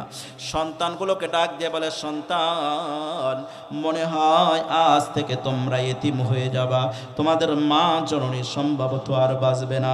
স্বামীকে ডাক দিয়ে বলে, স্বামী গো দীর্ঘদিন তোমার সঙ্গে সংসার করেছি, আমার তো মনে হয় আমি আর দুনিয়ার বুকে থাকবো না, দুনিয়ার বুকে থাকবো না। এই সমস্ত বিদায় নিয়ে মা জননী যখন ডেলিভারির ঘরের মধ্যে যখন অগ্রসর হয়, এরপরে সন্তান আরেকটা আঘাত মারে। আঘাত মারার পরে আল্লাহ তাআলার কুদরতি ভাবে মায়ের জোড়া রু দিয়ে যখন বের হবে, বের হওয়ার পূর্বে মুহূর্তে এমন একটা লাথি মারে, ওই লাথি মারার সঙ্গে সঙ্গে কুদরতি ভাবে সন্তান জমিনের মধ্যে পড়ে যায়। চলে বলুন আল্লাহু আকবার। সম্মানিত উপস্থিতি, এরপরে সন্তান যখন দুনিয়ার বুকে যখন চলে আসলেন, ওই সন্তান কথা বলে না, ওই সন্তান কান্না করে না। 1 থেকে 1.5 মিনিট অথবা 1 মিনিটের মধ্যে মায়ের শরীর থেকে 1 কেজি থেকে 100 কেজি পরিমাণ রক্ত পড়ে যায়। ওই রক্ত যদি ওই সময়ের মধ্যে একজন পুরুষের শরীরের মধ্যে থেকে যদি পড়ে যায়, তো ওই পুরুষ দুনিয়া থেকে বিদায় নিয়ে চলে যায়। তো চলে বলুন আল্লাহু আকবার। সন্তান মায়ের কলিজার মধ্যে যে আঘাত দিয়েছেন, বৈজ্ঞানিকরা মনে করেন, আমরা প্রশ্ন করলাম, বৈজ্ঞানিকরা বলে ওই মায়ের কলিজার মধ্যে সেই আঘাতটা সন্তান দিয়েছে, এটার একটা আঘাত যদি বাবার কলিজার মধ্যে যদি করত, বাবা আর দুনিয়ার বুকে থাকতে পারতেন না। জোরে বলুন আল্লাহু আকবার। সম্মানিত উপস্থিতি, আল্লাহ তাআলার গোলাম, এই সন্তান বিভিন্ন কর্মের জন্য যখন মার নিকট থেকে যখন বিদায় নেয়, মায়ের কলিজার ওই আঘাতটা আস্তে আস্তে ব্যথায় পরিণত হয়, আস্তে আস্তে ঘায়ে পরিণত হয়। এই জন্য সম্মানিত উপস্থিতি, ওই পিতা মাতার নিকট থেকে যারা বিদায় নিয়ে বিভিন্ন স্থানে যারা আসিয়েছেন কর্মের খাতিরে অথবা লেখাপড়ার খাতিরে অথবা বিভিন্ন কারণে যে যেখানে আসেন না কেন, অবশ্যই ওই সময় ওই জান্নাতি ওই মুখখানাগুলো অবশ্যই দর্শন দিবেন। আল্লাহ তাআলা আমাদেরকে তৌফিক দান করেন। সকলে বলে আল্লাহুম্মা আমিন। সারাটা দিনের মধ্যে যত ধরনের ব্যস্ততায় আপনার থাকুক না কেন, অবশ্যই ওই মা জননীর সঙ্গে যদি আপনার মা যদি জীবিত থাকে, অবশ্যই ওই মায়ের সঙ্গে একবার হলেও এখনকার মাধ্যমে বৈজ্ঞানিকদের পদ্ধতির মাধ্যমে আমরা যেই জিনিসটা পেয়েছি, এটার মাধ্যমে একটু যোগাযোগ করবেন, মার নিকট থেকে একটু খবর নেবেন। মা তুমি কেমন রয়েছো, তোমার শরীরটা ভালো কিনা, তুমি একটু আরামে আসো কিনা, তুমি খাবার খেয়েছো কিনা, গোসল করেছো কিনা, তুমি সুস্থ রয়েছো কিনা, এই সমস্ত খোঁজ খবর নেবেন। আল্লাহ তাআলা আমাদের সকলকে তৌফিক দান করেন। সকলে বলে আল্লাহুম্মা আমিন। সম্মানিত উপস্থিতি, আল্লাহ তাআলার গোলাম, আল্লাহ তাআলা আমাদেরকে এইরকম ভাবে সৃষ্টি করেছেন। ওই সন্তান যখন দুনিয়ার বুকে যখন আসলেন, সন্তানের 2টা চক্ষু দিয়েছেন, 2টা চক্ষু, 2টা কান দিয়েছেন, 2টা নাক দিয়েছেন। নাকের বিষয়ে বর্ণনা করা হয়েছে একসঙ্গে লক্ষের উপর গান্ধাযুক্ত সমস্ত জিনিস সন্তান গ্রহণ করতে পারে। জোরে বলুন সুবহানাল্লাহ। এত বড় সৃষ্টিকর্তা কে? আওয়াজ করে বলেন, এত বড় সৃষ্টিকর্তা কে? আমার শিক্ষা আপনাকে না দিতে পারে, এরপরে ওই মা জননীদের সঙ্গে কখনো খারাপ ব্যবহার আমরা করব না। আল্লাহ তাআলা আমাদের সকলকে তৌফিক দান করে। সকলে বলে আল্লাহুম্মা আমিন। এরপরে আসেন, আল্লাহ তাআলা হইতেছেন আমাদের জন্য রিজিক দাতা। তিনি কেমন রিজিক দাতা? সম্মানিত উপস্থিতি, আল্লাহ তাআলার গোলাম, তিনি এমন রিজিক দাতা। কোরআন মাজিদের মধ্যে একটা সূরা রয়েছে, সূরাটির নাম হইতেছে সূরাতুল হুদ। সূরা হুদের 6 নম্বর আয়াতের মধ্যে আল্লাহ তাআলা বলেছেন, ওয়া মা মিন দাব্বাতিন ফিল আরদি ইল্লা আলাল্লাহি রিজকুহা ওয়া ইয়ালামু মুস্তাকাররাহা ওয়া মুস্তাওদাআহা কুল্লুন ফি কিতাবিম মুবিন।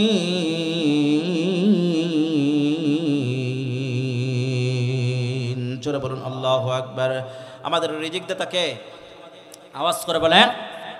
রিজিক দাতা হইতেছেন আল্লাহ তাআলা। সূরা হুদের 6 নম্বর আয়াতের মধ্যে আল্লাহ তাআলা বলেছেন, আমাদের রিজিক দাতা হইতেছেন ওয়া মা মিন দাব্বাতিন ফিল আরদি ইল্লা আলাল্লাহি রিজকুহা। জমিনের মধ্যে বিচরণশীল এমন কোনো প্রাণী নাই যেই প্রাণীর জন্য আল্লাহ তাআলার রিজিকের ব্যবস্থা আল্লাহ তাআলা নিজ দায়িত্ব নেন নাই। জোরে বলুন সুবহানাল্লাহ। সম্মানিত উপস্থিতি, রিজিকের অনেক স্তর রয়েছে। এই সমস্ত স্তরের মধ্যে 1 নম্বর যেটা স্তর, রিজিকের অনেকগুলো অর্থ হইতে পারে, অনেকগুলো অর্থ হইতে পারে। 1 নম্বর যেটা স্তর, 1 নম্বর যেটা স্তর, এই স্তরের নাম হইতেছে শারীরিক সুস্থতা। বুঝে থাকলে বলেন 1 নম্বর স্তর কি রিজিকের? শারীরিক সুস্থতা। শারীরিক সুস্থতা এবং মানসিক সুস্থতা, এটাই হইতেছে আল্লাহ তাআলার পক্ষ থেকে 1 নম্বর, আল্লাহ তাআলার পক্ষ থেকে 1 নম্বর রিজিকের যেটা স্তর, এই রিজিকের স্তরটা 1 নম্বর হইতেছে শারীরিক সুস্থতা এবং মানসিক সুস্থতা। সর্বনিম্ন যেটা স্তর, এই স্তরের নাম হইতেছে আমরা যে খাবার খাই, এই খাবারের নামটা হইতেছে রিজিকের মধ্যে সবচাইতে নিম্নতম স্তর। যারা বলুন সুবহানাল্লাহ। সম্মানিত উপস্থিতি, আল্লাহ তাআলার গোলাম, রিজিকের 1 নম্বর যেটা স্তর, এই স্তরের নাম হইতেছে শারীরিক সুস্থতা। একজন বান্দা যদি শারীরিক সুস্থতা যদি থাকতে পারে, ওই বান্দার জন্য আর কোনো কিছুর প্রয়োজন হয় না। এই পৃথিবীর বুকে আপনি সমস্ত কিছু উপার্জন করলেন, সমস্ত কিছু উপার্জন করলেন, হালালভাবে করলেন অথবা হারামভাবে করলেন, আপনার যদি শারীরিক যদি সুস্থতা না থাকে, ওই সমস্ত কিছু উপার্জন করেছেন আপনি ভক্ষণ করতে পারবেন না। অথচ সর্বনিম্ন যেই রিজিকের স্তর, এটার জন্য আমরা সর্বসময় কি না করি। আল্লাহ তাআলা কোরআন কারীমের মধ্যে বলেছেন, বান্দা তোমরা হালাল পথে উপার্জন করো, হারাম পথগুলো বিসর্জন দাও, হারাম পথগুলো থেকে বিরত থাকো। কোরআন কারীমের মধ্যে আল্লাহ তাআলা বলেছেন, আল্লাযীনা ইয়াকুলুনার রিবা লা ইয়াকুমুনা ইল্লা কামা ইয়াকুমুল্লাযী ইয়াতাখাব্বাতুহু শাইতানু মিনাল মাস। জোরে বলুন আল্লাহু আকবার। সম্মানিত উপস্থিতি, আল্লাহ তাআলার গোলাম, রিজিকের সর্বনিম্ন যেটা স্তর, এই স্তরের নাম হইতেছে আমরা যেটা ভক্ষণ করি, এই ভক্ষণ করার বিষয়ে আমরা কোনো কিছু লক্ষ্য রাখি না। কোনটা হালাল কোনটা হারাম এই দিকে আমরা কখনো খেয়াল রাখি না।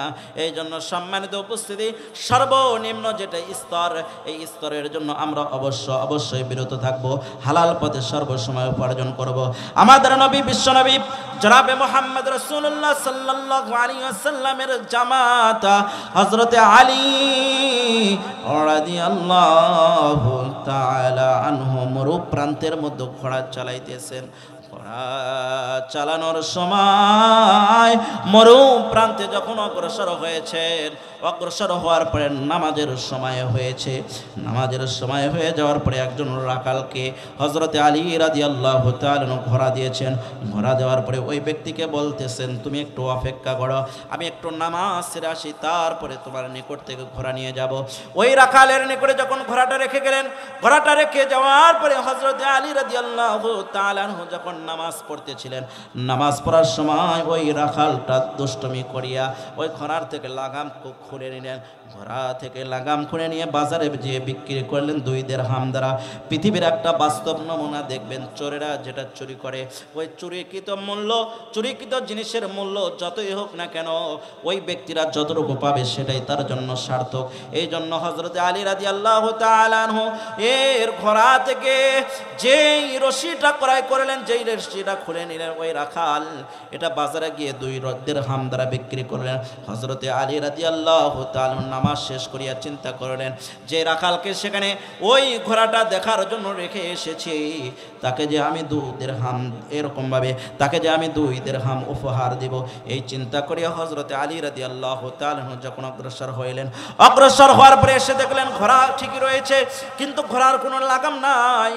ঘোড়াকে হাঁটি হাঁটি পা করে নিজের বাড়িতে নিয়ে গেলেন। বহুদিন পরে ওই রাখালের সঙ্গে যখন দেখা হইল, রাখালের সঙ্গে দেখা হওয়ার পরে বললেন, ভাইজান তুমি আমার ঘোড়ার লাগাম নিয়েছো সম্ভবত। ওই রাখালটা বললেন, হ্যাঁ নবী সাল্লাল্লাহু আলাইহি ওয়াসাল্লামের জামাতা, অবশ্যই তোমার ঘোড়ার লাগাম আমি নিয়েছি। কত দিরহাম দ্বারা বিক্রি করেছো, কত দ্বারা বিক্রি করেছো? হযরতে আলী রাদিয়াল্লাহু তাআলা আনহু যখনই বললেন, বলার সঙ্গে সঙ্গে ওই রাখালটা বললেন, বাজারের মধ্যে আমি উত্তীর্ণ করেছি, বাজারের মধ্যে নিয়ে যাওয়ার পরে কেহ 1 দিরহাম বলেছে, কেহ দিরহাম বলেছে, কেহ 2 দিরহাম বলেছে। যেই না 2 দিরহাম বলেছে, বলার সঙ্গে সঙ্গে আমি রাখাল ওই দিরহামটা, ওই ঘোড়ার রশিটা তাকে দিয়ে দিয়ে আমি বাহিরে চলে এসেছি। সম্মানিত উপস্থিত হযরত আলী রাদিয়াল্লাহু তাআলা বললেন, ভাইজান তোমার জন্য আমি 2 দিরহাম নির্দিষ্ট করেছিলাম। এখান থেকে আমরা জানতে পারি বান্দার জন্য নির্দিষ্ট, বান্দার জন্য রিজিকটা হইতেছে নির্দিষ্ট। এই রিজিকটা নির্দিষ্ট, বান্দার ইনকাম করা, বান্দার উপার্জন করা, এটা কেবলমাত্র শুধুমাত্র বান্দার নিজের দায়িত্ব। জোরে বলুন সুবহানাল্লাহ। তাহলে রিজিকের 1 নাম্বার যেটা স্তর আমরা জানলাম, এটা হইতেছে শারীরিক সুস্থতা। 2 নাম্বার সর্বনিম্ন যেটা স্তর, এই স্তরের নামটা হইতেছে আমরা যে খাবারটা খাই, এই খাবারের নাম হইতেছে সর্বনিম্ন স্তর। সবচাইতে উত্তম যেটা স্তর, এই স্তরের নামটা হইতেছে নেককার স্ত্রী এবং পুণ্যবান সন্তান। পরিপূর্ণ স্তর হইতেছে আল্লাহ তাআলার সন্তুষ্টি, আল্লাহ তাআলার সন্তুষ্টি। এই পৃথিবীর বুক থেকে আল্লাহ তাআলার একজন গোলামি বিদায় নিয়েছেন, নাম হইতেছে হযরতে মারিয়াম আলাইহিস সালাম। আল্লাহ তাআলার সন্তুষ্টি অর্জন করেছিলেন। এই সন্তুষ্টি অর্জন করার কারণে তাকে আল্লাহ তাআলা এই পৃথিবীর বুকে সবচাইতে সম্মানিত করেছেন, সম্মানিত করেছেন। সম্মানিত উপস্থিতি, আল্লাহ তাআলার গোলাম, আল্লাহ তাআলার সন্তুষ্টি হইতেছে, এটা হইতেছে পরিপূর্ণ স্তর। হযরতে মারিয়াম আলাইহি ওয়াসাল্লামের গর্ভে যখন সন্তান আসলো, হযরতে ঈসা আলাইহি ওয়াসাল্লাম, হযরতে ঈসা আলাইহি ওয়াসাল্লাম মায়ের গর্ভে এসেছে কোনো স্বামীর স্পর্শ ছাড়াই। আল্লাহ তাআলা তার গর্ভের মধ্যে হযরতে ঈসা আলাইহি ওয়াসাল্লামকে দিয়েছেন। মারিয়াম আলাইহিস সালাম বড় চিন্তায় পড়লেন, জাতির সামনে আমি মুখ কেমন করে দেখাবো, জাতির সামনে আমি মুখ কেমন করে দেখাবো। এই চিন্তা করিয়া হযরতে মারিয়াম আলাইহিস সালাম তার বাড়ি থেকে বের হয়েছেন। বাড়ি থেকে বের হয়ে যাওয়ার পরে মরু প্রান্তের দিকে অগ্রসর হয়েছেন। মরু প্রান্তের দিকে অগ্রসর হয়ে যাওয়ার পরে হযরতে মারিয়াম আলাইহিস সালাম প্রসব বেদনা সহ্য করতে পারেন না, একটা খেজুর গাছের নিচে বসিয়ে গিয়েছেন। বহুক্ষণ পরে যখন তাকে ক্ষুধা লেগে গিয়েছে, আল্লাহ তাআলার নিকটে দোয়া করতেছেন, আল্লাহ আমি এখন খাবো কি, আমারও তো কোনো খাবার নাই, আমারও তো কোনো খাবার নাই। সম্মানিত উপস্থিতি, আল্লাহ তাআলার গোলাম আল্লাহ তাআলা হযরতে মারিয়াম আলাইহিস সালামকে ইলহামের মাধ্যমে জানিয়ে দিতেছেন, হে মারিয়াম, তুমি যে খেজুর গাছের নিচে বসেছো, ওই খেজুর গাছের ডালটুকু ধরে তুমি একটু নাড়া দাও। ওই খেজুর গাছের ডাল ধরে যদি নাড়া দিতে পারো, সঙ্গে সঙ্গে আমি আল্লাহ তাআলা তোমার জন্য রিজিকের ব্যবস্থা করে দেব। ঝরে বলুন সুবহানাল্লাহ। তাহলে হযরতে মারিয়াম আলাইহিস সালাম কিসের গাছের নিচে বসেছিলেন? খেজুর গাছের নিচে। এই খেজুর গাছটা ছিল মরা খেজুর গাছ। কি ছিল বলেন, কি গাছ ছিল? মরা খেজুর গাছ। হযরতে মারিয়াম আলাইহিস সালাম যখন ক্ষুধা পাইলেন, ক্ষুধা পাওয়ার সঙ্গে সঙ্গে আল্লাহ তাআলা ইলহামের মাধ্যমে জানিয়ে দিলেন, হে মারিয়াম আলাইহিস সালাম, তুমি যে খেজুর গাছের নিচে বসে রয়েছো, ওই খেজুর গাছের ডাল ধরে একটু নাড়া দাও। নাড়া দেওয়ার সঙ্গে সঙ্গে আমি আল্লাহ তাআলা তোমার জন্য সুস্বাদু খাবারের ব্যবস্থা করবো। জোরে বলুন সুবহানাল্লাহ। হযরতে মারিয়াম আলাইহিস সালাম ওই মরা গাছের ডাল ধরে যখন ঝাড়া দিলেন, ঝাড়া দেওয়ার সঙ্গে সঙ্গে আল্লাহ তাআলা কুদরতিভাবে ওই মরা গাছটাকে কুন ফায়াকুন বলে আল্লাহ তাআলা জীবিত করলেন। জীবিত করার পরে অল্প একটু সময় তাজা গাছের মধ্যে ফল আসলো। ফল আসার পরে আল্লাহ তাআলা সেটা পাকাইলেন। পাকার পরে আল্লাহ তাআলা মারিয়াম আলাইহিস সালামকে বললেন, গাছের ডাল ধরে ঝাড়া দাও, নাড়া দাও। নাড়া দেওয়ার সঙ্গে সঙ্গে আল্লাহ তাআলা সেখান থেকে মিষ্টান্ন সুস্বাদু খেজুর আল্লাহ তাআলা তাকে খাওয়াইছেন। জোরে বলুন সুবহানাল্লাহ।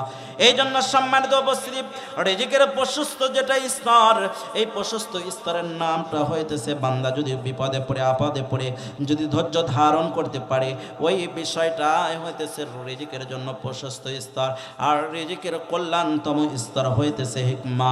আমাদের নবী, বিশ্ব নবী জনাবে মুহাম্মদ রাসূলুল্লাহ সাল্লাল্লাহু আলাইহি ওয়াসাল্লামের উপরে আল্লাহ তাআলা কোরআন নাজিল করে দিয়েছেন 114 খানা সূরার মধ্য থেকে দ্বিতীয় নাম্বার সূরা। সূরাটির নাম হইতেছে সূরাতুল বাকারা। এই সূরা বাকারার সম্ভবত 154 নাম্বার আয়াতের মধ্যে আল্লাহ তাআলা বলেছেন, আমাদের নবী বিশ্ব নবী সাল্লাল্লাহু আলাইহি ওয়াসাল্লামকে প্রধানতম 4টা কর্মসূচি দিয়ে আল্লাহ তাআলা প্রেরণ করেছিলেন। 1 নাম্বার কর্মসূচি, 2 নাম্বার, 3 নাম্বার, 4 নাম্বার আল্লাহ তাআলা সূরা বাকারার 154 নম্বর আয়াতের মধ্যে বলেছেন, কামা আরসালনা ফীকুম রাসূলাম মিনকুম ইয়াতলু আলাইকুম আয়াতিনা ওয়া ইউযাক্কিকুম ওয়া ইউআল্লিমুকুমুল কিতাবা ওয়াল হিকমা ওয়া ইন কানু মিন ক্বাবলু লাফি দালালিম মুবিন।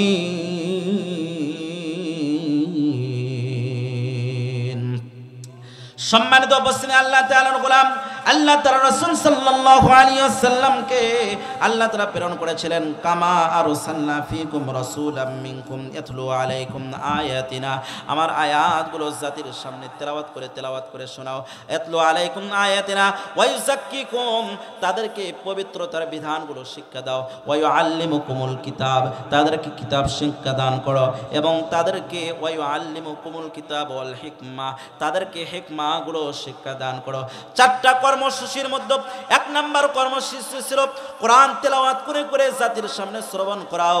দ্বিতীয় নাম্বার কর্ম ছিল জাতিগুলোকে পবিত্র করো। এই পবিত্রতা শারীরিক পবিত্র হইতে পারে, ইমানের পবিত্রতা হইতে পারে, শারীরিক পবিত্রতা হইতে পারে, মানসিক পবিত্রতা হইতে পারে। অন্ধকার জিন্দেগি থেকে আলোকিত জিন্দেগির মধ্যে নিয়ে আসার জন্য। তার কারণ আল্লাহ তাআলা কোরআন কারীমকে আল্লাহ তাআলা সৃষ্টি করেছেন জাতিগুলোকে অন্ধকার থেকে আলোর পথের মধ্যে নিয়ে আসার জন্য। সূরা ইব্রাহিমের 2 নম্বর আয়াতের মধ্যে বলেছেন, কিতাবুন আনজালনাহু ইলাইকা লিতুখরিজান নাসা মিনাল যুলুমাতি ইলান নূর। জোরে বলুন আল্লাহু আকবার। সম্মানিত উপস্থিতি, আল্লাহ তাআলার গোলাম এই জাতিকে আল্লাহ তাআলা রাসূল সাল্লাল্লাহু আলাইহি ওয়াসাল্লাম অন্ধকার জিন্দেগি থেকে আলোকিত জিন্দেগির মধ্যে নিয়ে এসেছেন। হযরতে ওমর ফারুক রাদিয়াল্লাহু তাআলা আনহু বাদাল ইসলাম, পূর্বে ইসলাম ধর্ম গ্রহণ করার পূর্বে অন্ধকার জিন্দেগির মধ্যে ছিলেন। এমন অন্ধকার জিন্দেগির মধ্যে ছিলেন আমাদের নবী, বিশ্ব নবী জনাবে মুহাম্মদ রাসূলুল্লাহ সাল্লাল্লাহু আলাইহি ওয়াসাল্লামকে দুনিয়া থেকে চিরবিদায় করে দেওয়ার জন্য হযরতে ওমর ফারুক রাদিয়াল্লাহু তাআলা আনহু নাঙ্গা তরবারি নিয়ে আসতেছেন। নবীকে দুনিয়া থেকে বিদায় করে দিবে, নবীকে দুনিয়া থেকে বিদায় করে দেবে। কিন্তু কোরআন হযরতে ওমর ফারুক রাদিয়াল্লাহু তাআলা আনহুর ঈমানটুকু এতটুকু বৃদ্ধি করে দিয়েছেন, ওই ওমরের সামনে কোনো জাতি কথা বলতে পারে না। জোরে বলুন সুবহানাল্লাহ। হযরতে ওমর ফারুক রাদিয়াল্লাহু তাআলা বিশ্বনবী সাল্লাল্লাহু আলাইহি ওয়াসাল্লামকে হত্যা করার জন্য যখন অগ্রসর হইতেছেন, পথের মধ্যে তার বোনের বাড়ির দিকে অগ্রসর হইলেন। অগ্রসর হওয়ার পরে দেখতেছেন বোন কি যেন তেলাওয়াত করতেছে। বোনকে ডাক দিয়ে বললেন, অনেকগুলো ইতিহাস রয়েছে, বোনকে ডাক দিয়ে বললেন, বোন তুমি কি পড়ো? ভাইজানকে ডাক দিয়ে বললেন, ভাইজান তুমি অপবিত্র, পবিত্র হয়ে আসো, তাহলে তোমাকে অবশ্যই শোনাবো। পবিত্র হয়ে আসলেন। এরপরে বোন তেলাওয়াত করে দিলেন, বিসমিল্লাহির রহমানির রহিম, তাহা মা আনজালনা আলাইকাল কুরআনা লিতাশকা ইল্লা তাযকিরাতাল লিমান ইয়াখশা تنزيلا ممن خلق الأرض والسماوات العلى। আল্লাহু আকবার। সম্মানিত উপস্থিতি, আল্লাহ তাআলার গোলাম বিশ্বনবী সাল্লাল্লাহু আলাইহি ওয়াসাল্লামকে হত্যা করার জন্য হযরতে ওমর ফারুক রাদিয়াল্লাহু তাআলা আনহু আসতেছেন। নবীকে দুনিয়া থেকে বিদায় করে দিবে, এই জন্য তিনি অগ্রসর হইতেছেন। পথের মধ্যে কোরআন তেলাওয়াত শুনলেন। কোরআন তেলাওয়াত শোনার সঙ্গে সঙ্গে তার মধ্যে কাঁপুনি শুরু হয়ে গেল। তার কারণ কোরআন কারীমের মধ্যে আল্লাহ তাআলা বলেছেন, ইন্নামাল মুমিনুনা আল্লাযীনা ইযা যুকিরাল্লাহু ওয়াজিলাত কুলুবুহুম ওয়া ইযা তুলিয়াত আলাইহিম আয়াতুহু যাদাতুহুম ঈমানাও ওয়া আলা রাব্বিহিম ইয়াতাওয়াক্কালুন।